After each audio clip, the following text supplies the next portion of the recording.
Hey everyone, welcome to today's explainer. You know that feeling when your personal growth just hits a brick wall? Or you realize you're trying to lead on empty? Well, today we are diving straight into an incredible concept called the Being Shifted Framework. This is a 7-stage journey that's not about quick fixes or superficial tweaks.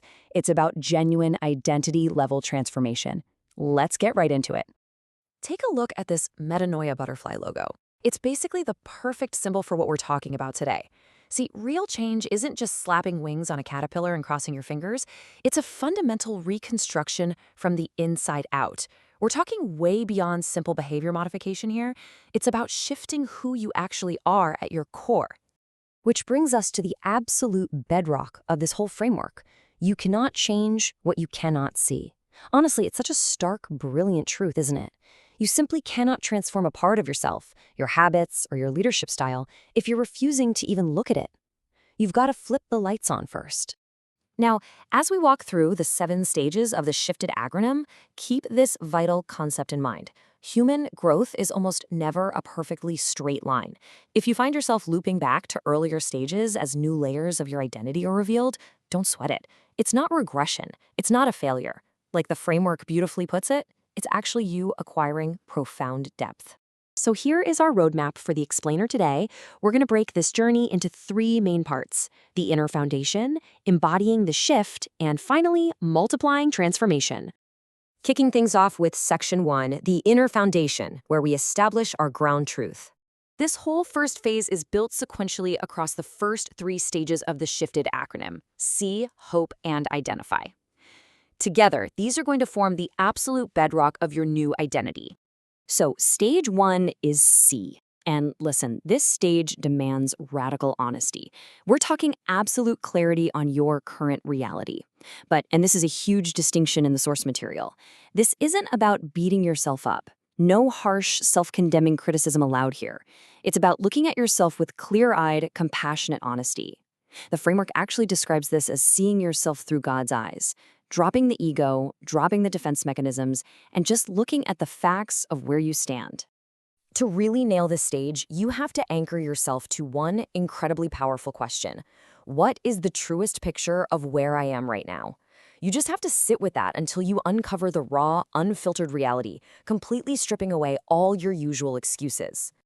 Now, every stage in this framework comes with a practical output, and for stage 1, it's the See Declaration.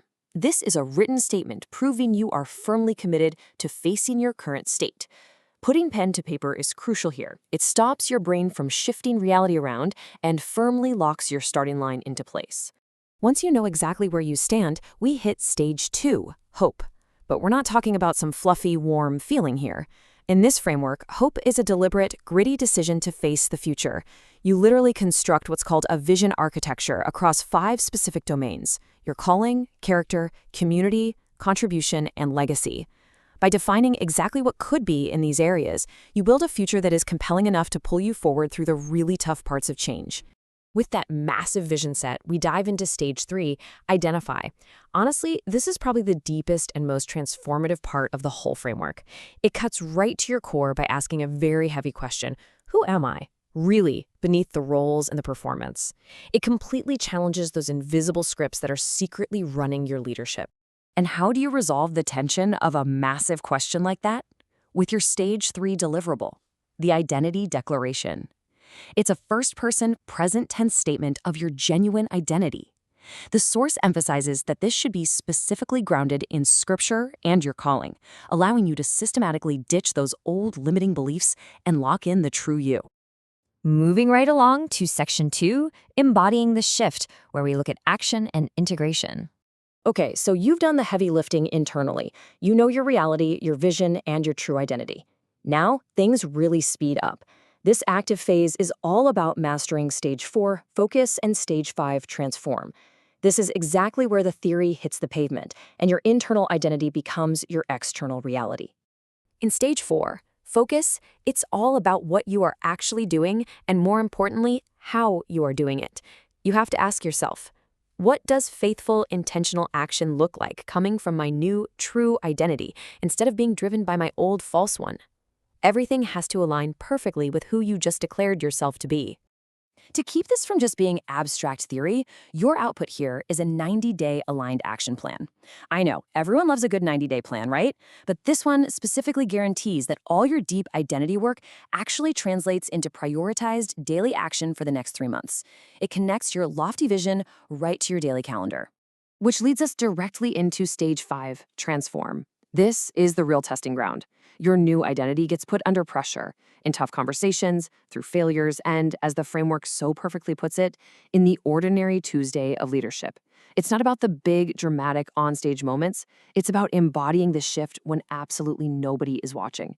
And you prove you're actually doing this, not just intellectualizing it, by building a transformation portfolio. It's a hyper-practical deliverable where you document real-life situations where you faced a choice and you consciously chose your new identity over the old one. You track the outcomes, you track what you learned, and it literally proves to yourself that this shift is the real deal. Finally, we reach Section 3, multiplying transformation and building your lasting legacy. This is the inspiring final phase where your personal growth stops being just about you. It expands outward and becomes this profound gift to your community in your sphere of influence. We cover the concluding stages here, expand and deepen. It's just the natural overflow of a life that has been structurally changed from the inside out. In stage 6, expand, your focus shifts entirely to others. Having experienced this yourself, you start asking, who am I called to serve and develop from this new place? You aren't just trying to act generous, you're overflowing with it. You map this out with a generativity map, a literal visual diagram of your sphere of influence and the specific people you are now fully equipped to invest in. Then we hit the culmination of the entire journey, stage 7, deepen. This is all about establishing the sustainable rhythms, practices, and relationships to lock in that transformation for the long haul. The ultimate goal here?